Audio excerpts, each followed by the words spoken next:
आपला माइंड पॉवरचा चौथा सेशन आपण त्याच्यामध्ये सुरुवातीला थोडीशी 1 मिनिटं पहिलं जे आपलं झालेलं आहे ते बघूया की आपण प्रथम कॉन्सन्ट्रेशन एकाग्रता कशी करायची त्याचं समजूनही घेतलं, प्रॅक्टिकलही केलं. त्यानंतर व्हिज्युअलायझेशन म्हणजे डोळ्यासमोर चलत चित्रपट तयार करणे, ह्याचा आपण ती पण थोडीशी झलक पाहिली. आता त्याच्या पुढच्या स्टेपमध्ये साधारण आपल्याला आपल्या शरीराकडे आपण कसं पाहायचं, कशा पद्धतीनं आपण आपलं अवलोकन केलं पाहिजे हे थोडंफार आपल्याला आता लक्षात आलेलं आहे. पण आता हे माइंड पॉवर ह्याचा अर्थ काय? मनशक्ती वाढवणे. पण मनशक्ती वाढवण्यासाठी फक्त एवढ्याच गोष्ट सफिशियंट आहेत का? तर ह्या तर आहेतच, पण ह्याच्याबरोबर प्लस बाकीच्या अगदी रोजच्या रुटीनमधल्या आपल्या गोष्टी आहेत की ज्या आपण केल्या तर ते आपल्याला आपल्या माइंड पॉवर बूस्टिंगसाठी त्याचा खूप उपयोग होतो. तर त्याच्यामधलं सगळ्यात पहिलं आहे की हसणे. हे हास्य क्लब कितीतरी असतात, ऐकून सगळ्यांना माहिती आहे आपल्याला. आणि घरी सुद्धा आपण बघितलं असेल की आपण किती हसतो. आपण फारसं काही हसत नाही, पण खळखळून हसण्याला खूप म्हणजे खूप प्रचंड महत्त्व आहे. आणि काय होतं हसण्यामुळं ते जर आपल्याला एका मिनिटात जर समजलं डिटेलमध्ये तर आपण नक्की ते करू. मग त्याच्यासाठी तुम्ही काय कुठलेही ऑडिओ व्हिडिओ मजेशीर बघा, लहान मुलांचं काहीतरी बघा. हास्य क्लबला नसेल करायचं तरी जाऊन बसा तुम्ही, ते बघून सुद्धा तुम्हाला हसू येईल. पण खळखळून दिवसभरातून आपण हसलं पाहिजे. ह्याच्यासाठी की सगळ्यात पहिली गोष्ट काय होते तर आपल्या ब्रेनमधल्या ज्या एंडोक्राईन ग्लँड्स आहेत त्यांचं पहिल्यांदा सिक्रेशन जे काय आहे त्यांची ॲक्टिव्हिटी आहे ती सर्वप्रथम वाढते. ती वाढल्यामुळं मेंदूच्या ज्या सगळ्या पेशी असतात त्यांची कार्यक्षमता वाढण्यास सुरुवात होते, कारण त्यांना चालना मिळते. नंतर त्याच्यामध्ये आणखी बऱ्याच गोष्टी म्हणजे मी सरळ लिस्टच करून आणले, तुम्हाला सांगते, मला एक पण पॉईंट राहायला नको आहे म्हणून मी लिस्टच करून आणली आहे की ऑक्सिजन आपलं वाढतं, ऑक्सिजन लेवल कितीतरी वाढते. आपण नेहमी घेतो तो 10% 20% घेतो. जेव्हा हसतो तेव्हा डीप ब्रिदिंगला जेवढा घेतो ना आपण श्वास, तेवढा श्वास खळखळून हसण्याने आपल्याला मिळतो. त्याच्यामुळे काय होतं, ॲटोमॅटिक ऑक्सिजन जास्त मिळाल्यामुळे आपली फुफ्फुसाची जी कार्यक्षमता आहे ती वाढते. त्याचं आकुंचन प्रसरण जे काय आहे हृदयाचं म्हणा फुफ्फुसाचं म्हणा ते काय वाढतं, ते वाढतं. ते वाढल्यामुळं त्याची कार्यक्षमता इनडायरेक्ट वाढते. त्यानंतर त्याच्यामुळं स्नायूंना ॲटोमॅटिक व्यायाम मिळतो, जे आपल्या रेग्युलर रुटीनला संथपणे त्यांचं काम चालू असतं. पण तुम्ही असा जेव्हा खळखळून असतो तेव्हा सगळीकडे जबडा म्हणा हे म्हणा ह्याला आपला कुठूनही व्यायाम जरी केला तरी इथे आपल्या ह्या भागाला काही व्यायाम होत नाही ना.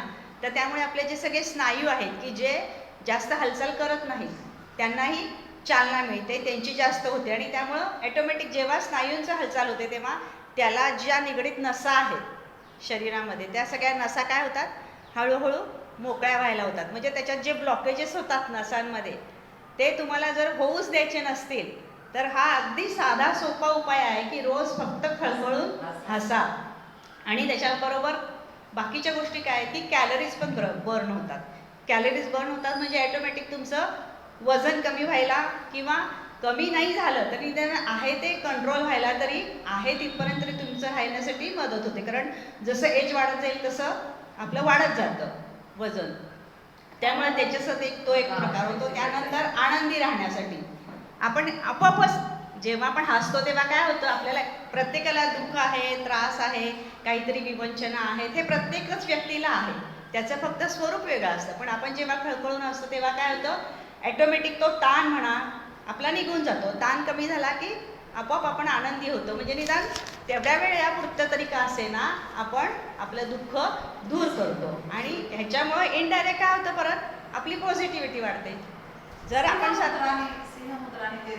हां म्हणजे त्याच्यामध्ये सुद्धा सगळ्या मुद्रांचं शास्त्र आहेच आहे, ते पण सगळं पूर्ण वेगळं शास्त्र आहे. ते पण ह्याला रिलेटेड आहे. सगळी ही शास्त्र एकमेकांना अशी रिलेटेडच आहेत.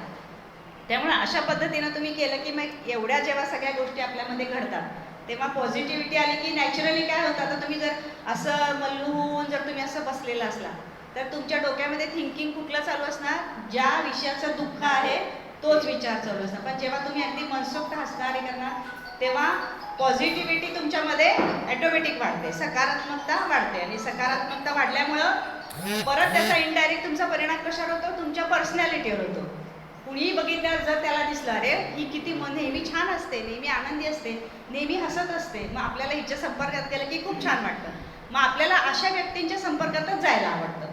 तर आपण स्वतः जर असं फक्त हा एवढा साधा जरी उपाय केला तरी त्या इतक्या घटना घडत जातात आणि आपलं व्यक्तिमत्व सुद्धा त्यामुळे बदलायला त्याची मदत होते.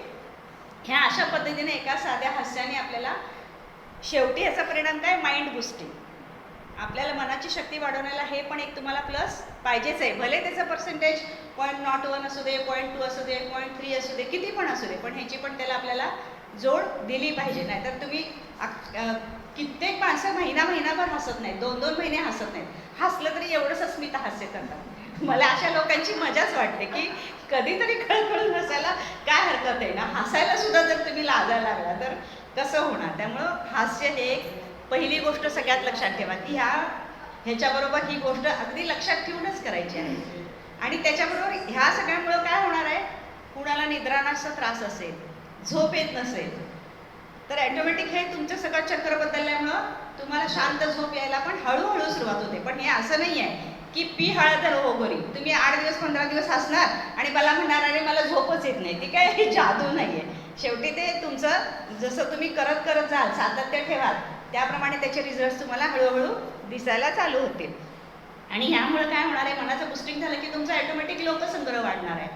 जेव्हा आपल्याला हवं असं व्यक्तिमत्व असतं तेव्हा त्याच्या भोवती माणसं गोळा होतात. म्हणजे तुमचा जर लोकसंग्रह वाढला तर ॲटोमॅटिक तुमचा व्यवसाय, तुमचं जे काय ॲक्टिव्हिटी, जे काय असेल तुमचं, त्याला चालना मिळणार आहे. म्हणजे हे एकात एक हे पण कसं गुंतलेलं आहे तुम्हाला लक्षात आलं नाही. इतका डिटेल विचार कधी कुणी करत नाही, पण साध्या हास्याने इतक्या घटना घडू शकतात. प्रत्येक गोष्टीच्या मागे असंच शास्त्र आहे की जे पूर्वजांनी सांगितलेलं आहे आणि आपल्यामध्ये जे शास्त्र आहे त्याच्यामागं प्रत्येकाच्या मागं असं इतकं डिटेल कारण आहे. आता हा एक भाग झाला. आता दुसरं म्युझिकमध्ये आपण परवा केलं सेशन, तुम्ही बघितलं असेल, सगळे कशा आपोआप नाचायला लागल्या, हसायला लागल्या, दंगा करायला लागल्या. त्यावेळेपुरतं कुणाला तरी काहीतरी आपल्या दुःख त्रास आठवला का, नाही आठवला. त्यावेळेपुरतं आपण सगळे त्याच्यामध्ये मग्न झालो आणि त्याच्याच बरोबर पॉझिटिव्हिटी तर वाढली आपली, पण त्याच्याचबरोबर तिथे आपलं कॉन्सन्ट्रेशन होतं. फक्त एकाच गोष्टीवर कॉन्सन्ट्रेशन होतं. काय होतं, म्युझिक ऐकणे, ते कुठं बीट संपतो, तिथं कुठं उचलायचं आहे, काय करायचं आहे, या पद्धतीने आपण जेव्हा बघतो तेव्हा फुल कॉन्सन्ट्रेशन आपलं तिथं होतं. त्यामुळं ह्याच्याबरोबर परत ते मी मागच्या वेळेला सांगितलं तसं की 100 गोष्टींना आपण एका पॉईंटवर आलो. आणि आणखी एक तुम्हाला गोष्ट माहीत असेल नसेल मी सांगते की वाद्य जे वाजवतात त्यांचा ब्रेन इतका तल्लख असतो. त्याचं कारण असं आहे की आपण जेव्हा लेफ्टी असतो तेव्हा राईट ब्रेन वर्क करत असतो आणि राईट हँड जे असतात त्यांचा लेफ्ट ब्रेन काम करत असतो. पण ज्या वेळेला तुम्ही म्युझिक वाजवायला शिकता त्यावेळेला ॲट अ टाईम तुम्हाला ते जे काय वर्डिंग आहे ते बघायचं असतं, तिकडं लक्ष द्यायचं असतं, त्यातून काय सूर बाहेर पडतो ते ऐकायचं असतं आणि डोक्यामध्ये पुढचं तयार असतं. तर त्यावेळेला जर लेफ्टी असेल तर त्याचा लेफ्ट ब्रेन त्यावेळेला काम करतो. म्हणजे आपण त्या ज्या झोपलेला ब्रेन आहे त्याला आपण कधी काम देत नाही. तर जे वाद्य वाजवतात ना त्यांचा तो दुसरा जो ब्रेन आहे थोडा कमी काम करणारा तो फुल ॲक्टिवेट होतो. त्यामुळे ॲट अ टाईम आपले दोन्हीकडचे ॲक्टिवेट झाले की मग तुमचं म्हातारपण, त्याच्यामुळे येणाऱ्या समस्या, त्याच्यामुळे येणारे त्रासेस हे सगळे ॲटोमॅटिक कमी होत जातात. मेन सगळ्यात तुमची स्मरणशक्ती वाढते. त्यामुळे म्हणजे वय झाल्यानंतर आपलं एक विसरायला चालू होतं म्हणतात असं, पण ॲक्च्युली तसं काही नाही आहे. पण ते म्हणतात तसं की वय झालं की आता विसरतं, तसं काही नसतं. पण ते विस्मरण त्याच्यामुळं कमी होतं. सगळ्यात महत्त्वाचं तुमचा ब्रेन फुल ॲक्टिवेट होतो म्युझिकमुळं. प्लस आपल्याला माइंड बुस्टिंगला हा एक दुसरा पॉईंट आहे की तुमचा हास्याबरोबर तुम्ही म्युझिक भले तुम्ही म्हणायलाच पाहिजे असं पण नाही आहे, तुम्ही नुसतं ऐकलं तरी तुम्ही रिलॅक्स होता. त्याच्याबरोबर तुमचं शरीरसुद्धा रिलॅक्स होतं. मन तर होतं, शरीर बरोबर रिलॅक्स होतं. आणि शरीर आणि मन ह्या दोन्हीच्या क्रिया एकावेळी घडत गेल्याने तुमचं माइंड बुस्टिंग होत असतं. त्यानंतर तिसरी गोष्ट जी आहे की ती ही टोटल सिस्टीम आपल्याला हे करण्यासाठी आपल्या जेव्हा आपण गाणं ऐकतो तेव्हा आपला मूड बदलतो, हसतो तेव्हा मूड बदलतो, म्हणजे मूड चेंज. ज्यांना मूड अप्स डाऊन स्लिप्सिंगचा त्रास असतो त्यांच्यासाठी तर हे म्युझिक ऐकणे आणि हास्य ह्या 2 गोष्टी जरी केल्या तरी त्यांना काहीही औषध न घेता त्यांच्या ह्याच्यामध्ये सुधारणा होऊ शकते. म्युझिक थेरपी आहे, तुम्हाला माहिती असेल ना, पेशंट्ससाठी वापरतात म्युझिक थेरपी. किंवा इवन पेशंटसाठी पण नाही, आपली झाडं झुडपं वृक्ष ह्यांना सुद्धा तुम्ही कायमस्वरूपी जर गाणी ऐकवली ठराविक वेळेला तर त्यांना सुद्धा त्याची सवय होते आणि त्यांची जी वाढ आहे ती त्यांची वाढ सुद्धा चांगली होते. झाडांची वृक्षांची जर होते तर मग माणसामध्ये त्याचा का नाही इफेक्ट येणार? त्यामुळे आपल्याला त्याचा इफेक्ट आपल्याला येत असतो.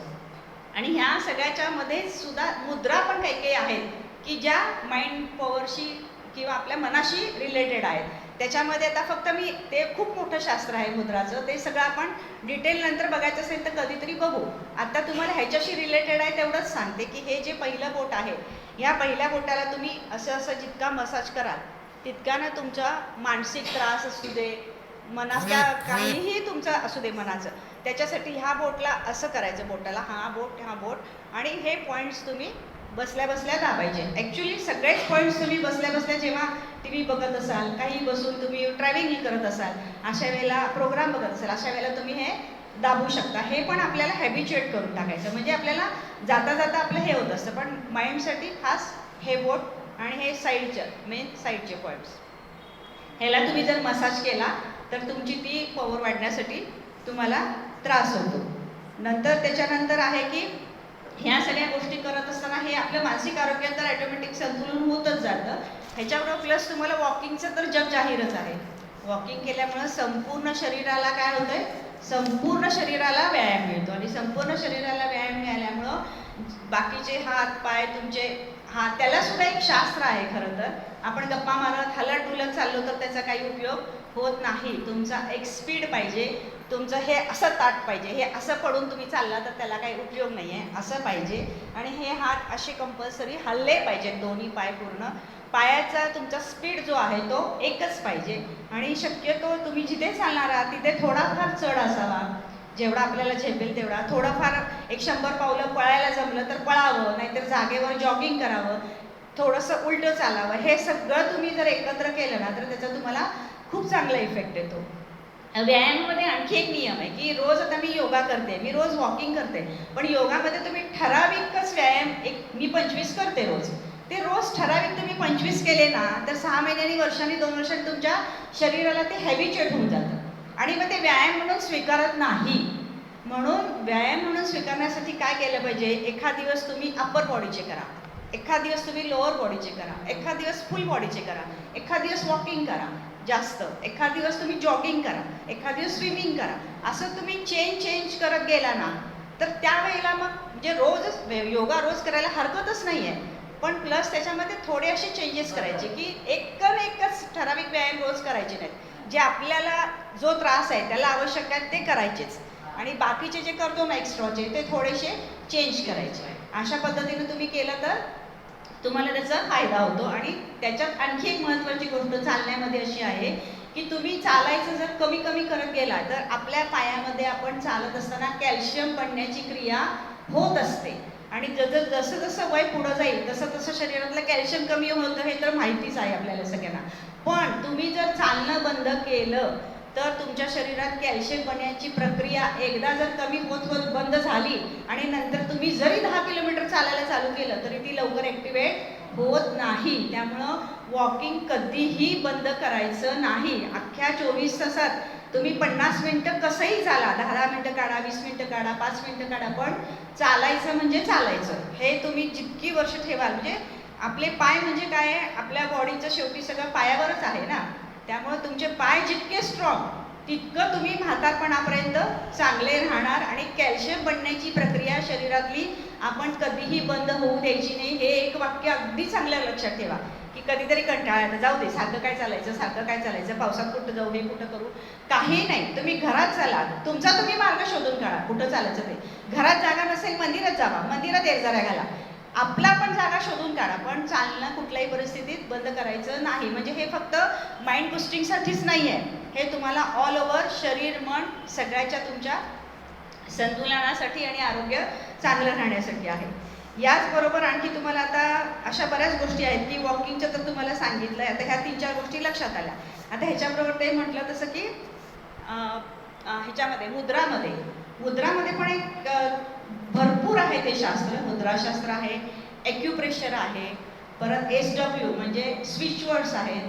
अशी एक अर्धातरी जी शास्त्र आहेत ना की जी सगळी ह्याला रिलेटेड आहेत आणि हे तुम्ही अधूनमधून जर करत गेलात तर त्याचा फायदा होतो. पण आपण आता माइंड पॉवरचं बघतो आहोत, तर ह्याच्यामध्ये तुम्ही एवढंच फक्त आपण त्याचा उल्लेख करूया की अशा पण पद्धती आहेत. मंत्रोच्चार पठण आहे, तुम्ही काही संस्कृत श्लोक बोलत असाल तर त्याचं पण तुम्हाला व्हायब्रेशन्सने तुम्हाला घसा आणि हे त्याचे सगळे जे आहेत ऑर्गन्स त्याला, किंवा तुमची मुखशुद्धी आणि तुमच्या ब्रेनचं, कारण तुम्ही ते लक्षात ठेवून बोलता. असं प्रत्येकाच्या मागे ना काही नाही काही आहे. भक्तांबर हिलिंग आहे, जे जैन आहेत त्यांना ते लक्षात येईल. आणि पण भक्तांबर हिलिंगची आणखी गोष्ट आहे ना, की भक्तांबर फक्त जैनांनीच म्हणायचं असं शास्त्र नाही आहे. म्हणजे आपल्या ह्या ज्या थेरपीज असतात ॲक्युप्रेशर किंवा बाकीच्या, त्या टाईप भक्तांबर हिलिंगला कुणाला कसा त्रास आहे त्याच्याप्रमाणे ती एक ठराविक गाथा भले तुम्ही पुस्तकात बघून जरी म्हटली तर त्याचं जे एक शास्त्र आहे त्या शास्त्राप्रमाणे तुम्ही जर केलं, थोडक्यात मंत्रच म्हणतो, तर त्याचा कुठल्याही व्यक्तीला उपयोग होतो आणि त्याचा त्यांना फायदा होतो. त्यांचा जो काय रोग असेल, विशेषतः जे लवकर बरे न होणारे किंवा कुठल्याही तुमच्या उपचारानं कुठल्याही थेरपीनं बरे झालेले नाही, अशांच्यावर ही थेरपी खूप उपयोग करते आहे. हा सध्या ते भक्तांबर हिलिंग अगदी जोरदार सुरू आहे. तुम्हाला फेसबुकवर यूट्यूबवर सुद्धा त्याचं बरंच बघायला मिळेल. आणि हे थेरपी मी पण केलेली आहे. आपण पुढे मुद्राचं वगैरे घेऊ, त्याच्यानंतर आपल्याला कधी वेळ मिळाला तर हे बघू. आणि हास्याचं पण मी जे सांगितलं ना, हास्यामध्ये सुद्धा बरेच प्रकार आहेत. आपल्याला पण बऱ्याच जणांना येत असतील, तर आपण कधीतरी पुढच्या सेशनला एकदा कधीतरी आपण हास्याचं पण बघू की त्याच्यामध्ये काय काय आहेत, कसे चालतात. वॉकिंगचे पण आहेत वेगवेगळे नमुने, म्हणजे त्याच्यामध्ये आपलं हास्य पण होतं आणि आपल्याला नवीन वेगळं शिकायला पण मिळेल. तसा पण आपण कधीतरी आपण एक 15 मिनिटं अर्धा तास आपण तसा प्रयोग करू त्याच्यामध्ये. तर ह्याच्यामध्ये आणखी एक 5 मुद्रा तुम्हाला अगदी इझी ज्या आहेत करायला त्या सांगते की त्या रोजच्या दिवसाला तुम्ही करू शकाल. त्याच्यामध्ये कसं आहे, ही 2 बोटं. आता त्याचं जे सायन्स डिटेलिंग आहे ते आत्ता सांगत नाही मी, कारण ते सांगायला गेलो तर आपल्याला प्रत्येकाला 10 मिनिटं जातील. आपण आत्ता फक्त आपल्याला काय उपयोगी आहे आणि काय करायला पाहिजे त्या मुद्रा बघूया. तुम्हाला ह्या बोटाचं एक सांगितलं मी, त्यानंतर ह्या 2 करायच्या आणि असा हात जोडायचा, असं करायचा. ही बोटं अशी स्ट्रेट राहिली पाहिजे. आणि हे करत असताना तुम्हाला इथून इथून इथून आला का ताण, बारीक कळ आल्यासारखी असं आलं पाहिजे. तसं येऊन तुम्ही एक साधारण 27 नवकार गणूपर्यंत, म्हणजे साधारण मला वाटतं 1-1.5 मिनिट होत असेल ना, दीड मिनिट पूर्ण. हां पूर्ण 1 मिनिट तरी होत असेल की 1 मिनिट 1.5 मिनिट आपल्याला असं ठेवायचं आहे. ही पहिली मुद्रा दोन्ही हाताच्या. आणि तुम्हाला एका वेळी दोन्ही नसेल हां कुठेही ठेवा, मांडीवर ठेवा की चालते. ही अशी तुम्हाला एका वेळी दोन्ही हाताची करता येत नसेल ना, तुम्ही एका वेळेची एका हाताची करा. पण इथे जो ताण आहे हा ताण राहायला पाहिजे, कारण आपण बोटं अशी मागच्या बाजूला आपण मागच्या बाजूला अशी बोटं कधी वाकवत नाही. मग ती वय होईल तसं अशी पुढे पुढे वाकडी होतात. काही काही जे त्रास होतात ना तेही होत नाहीत. आणि प्लस मुद्रेचा आपल्याला शरीरातल्या ज्या काही काही वेन्स आहेत त्यांना कनेक्टेड. असं ते ह्याला वायुमुद्राच असेल, मला करेक्ट नाव माहीत नाही. मी ही नावं तुम्हाला बघून मी व्यवस्थित सांगते, कारण आता चुकीचं सांगण्यात पॉईंट नाही. कारण मी काय केलंय त्याचं फक्त मला जे आवश्यक आहे ते मी लक्षात ठेवलेलं आहे. आता जाता जाता विषय आला म्हणून तुम्हाला सांगते. बहुतेक वायुमुद्राच आहे ही, ज्ञानमुद्रा ही वायुमुद्राच आहे बहुतेक. त्याच्यानंतर माझ्याकडे मोबाईलमध्ये नावं 1 मिनिट साधारण 1 मिनिट साधारण.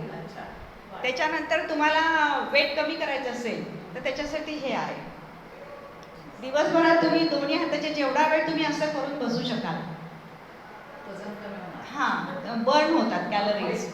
काय त्याच्याशी शास्त्र माहिती नाही, पण आहे की हे असं करायचं. नंतर अंजली मुद्रा म्हणून एक आहे. हे असा हात घेऊन ह्याच्यामध्ये असं ठेवायचं हे, आणि हे बोटं अशी ह्याला आली पाहिजे.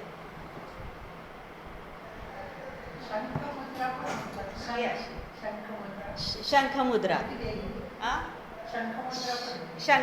शंखमुद्रा पण म्हणतात ना. ही शंखमुद्रा.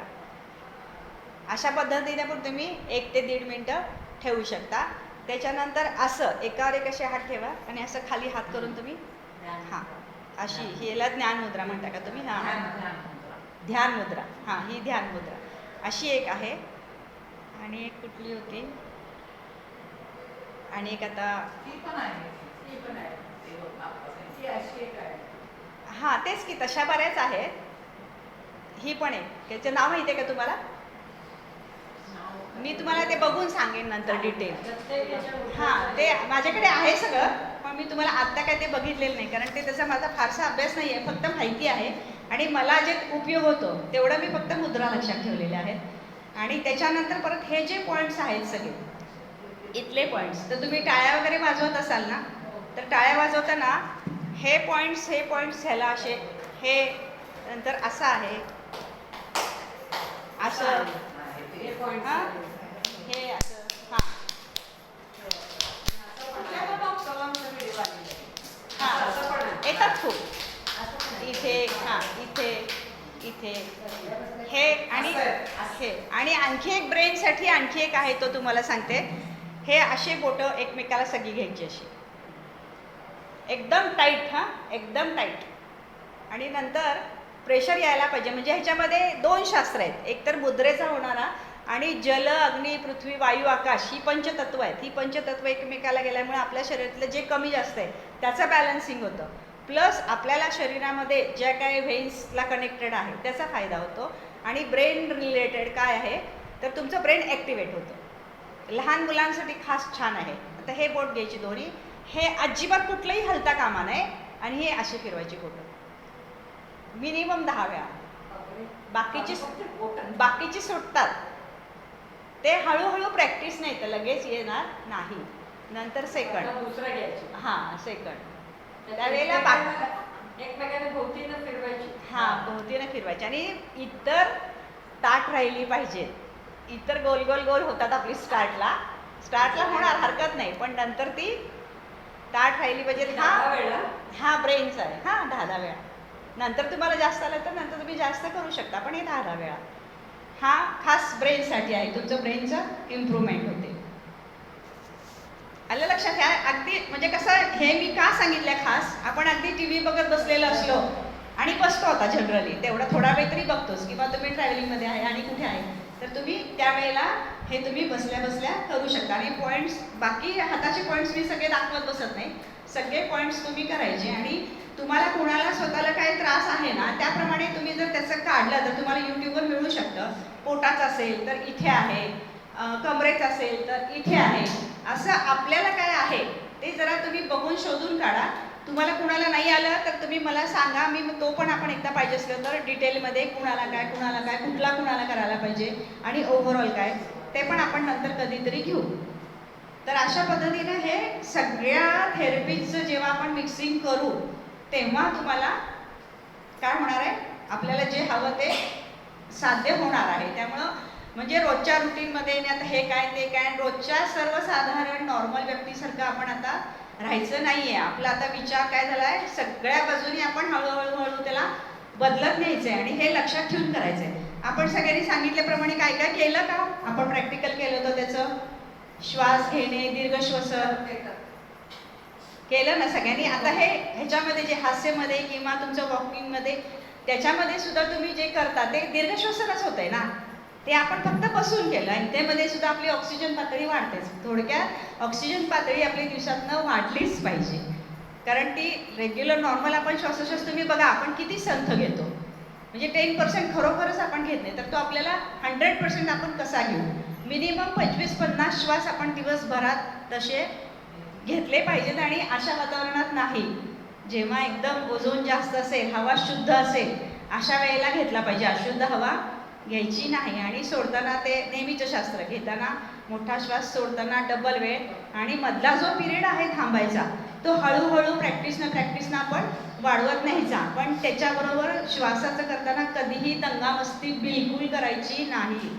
मी सांगितलंय म्हणून करायचं नाही. आपल्याला स्वतःला जेवढं झेपतंय तेवढंच करायचं.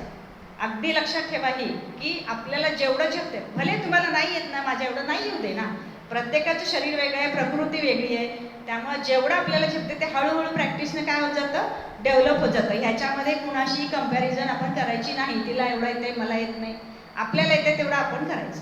हळूहळू आपण डेव्हलप. ह्या सगळ्या प्रक्रियामध्ये, योगामध्ये पण तसंच आहे. तुम्ही योगा करता, योगामध्ये प्रत्येकाला सगळेच जमतात का, नाही जमत. कुणाला कुठले जमतात, मग आपल्याला जे आपल्याला योग्य आहे त्याप्रमाणेच आपण करून उगीच दुसरं करताय म्हणून करायला बिलकुल जायचं नाही. स्वतःला जे जमते ते आपण करायचे. अशा पद्धतीनं तुम्ही ह्या सगळ्याचं जेव्हा कॉम्बिनेशन कराल ना, तेव्हा तुमच्यासारखं दुसरं कोणी नाही. हे लक्षात ठेवा की म्हणजे बघ हे मी करू शकते, ते मी करू शकते, ते सगळं मी करू शकते, तुम्ही मला काही पण सांगा, आय एम रेडी. हे कधी येणार? जेव्हा आपला उत्साह आतनं वाढणार. तर मग आतनं उत्साह कधी वाढणार? ह्या सगळ्या गोष्टी केल्या तर. त्याच्याबरोबर तुम्ही झोपा सुद्धा, मस्त दंगा मस्ती करा, गप्पा मारा, ते सुद्धा सगळं करा, ते सुद्धा कुठं काही बंद करायचं नाही आहे. पण त्याच्याबरोबर आपल्या राहिलेल्या वेळेत आपण हळूहळू थोडा थोडा वेळ काढून हे पण त्याच्यामध्ये ॲड करायचं आहे. आणि ह्याच्याबरोबर परत वाचन, हा एक पॉईंट ह्याच्यामध्ये आणखी येतो. माइंड पॉवर बिल्डिंगसाठी सगळ्यात महत्त्वाचं काय असेल तर वाचन. तुम्ही काय वाचता त्याला पण महत्त्व आहे बरं का. नुसतं काही तुम्ही आलतू फालतू पेपर, राजकारण, काही उपयोग नाही. तुमच्या थिंकिंग कोल्हापूरचं तर राजकारण बिलकुलच वाचायचं नाही. त्यामुळे तुमचं इकडून म्हणजे एक होता कारभार, असे जेणेकरून मोटिवेट होणारे, कुणी आयुष्यात काय केलंय, पुढे कसे गेले, असे जर तुम्ही करत गेला तर त्या दृष्टीनं आपलं थिंकिंग ऑटोमॅटिक चालू होतं. आणि आपल्याला भले आपण काय तिथपर्यंत नाही पोहोचू मी म्हणते, पण बुस्टिंग मिळाल्यामुळे आपलं निदान पुढचं तरी एक एक पाऊल तरी आपण पुढे चालायला चालू करू ना. हे अशा पद्धतीनं तुम्ही सगळ्याची एकत्र सांगड घालायची. आणि मी 2-4 शास्त्र सांगितली, अशी अजून कितीतरी लोकांकडून अजून तुम्हाला भरपूर गोष्टी कळल्या असतील, तर त्या पण तुम्ही त्याच्यामध्ये सांगड घाला आणि आम्हालाही सांगा. त्याचा आम्हालाही उपयोग होते. तर मला वाटते आता ह्या सेशनला जे रिलेटेड गोष्टी होत्या त्या सगळ्या आपण बघितल्या. तर आता इथं पण ह्या विषयासाठी मी थांबते. तुम्हाला कोणाला काही विचारायचं असेल, काही शंका असेल तर सांगा. आणि आपले माइंड पॉवर 1, 2, 3 आणि 4 सगळे तुम्हाला आपल्या सप्तरंग यूट्यूबवर तर बघायला मिळणारच आहेत, कुणाचं मिस झालं असेल तर. आणि इथून पुढं आपलं जरी इथं लाईव्ह सेशन नाही झालं तरी सुद्धा त्याला रिलेटेड जे आहेत ना ते मी नेहमी टाकतच जाणार आहे. त्यामुळे तुम्हाला जेव्हा जेव्हा जसं जसा वेळ मिळेल तेव्हा तसं ते बघत जावा. आणि त्याचा तुम्हाला काय होईल, फायदाच होईल. आणि मग त्याच्यातून परत तुम्हाला कधी काय एखादी त्यातली गोष्ट समजून सांगावीशी पाहिजे असेल तर ती आपण इथे घेऊ शकतो. आणि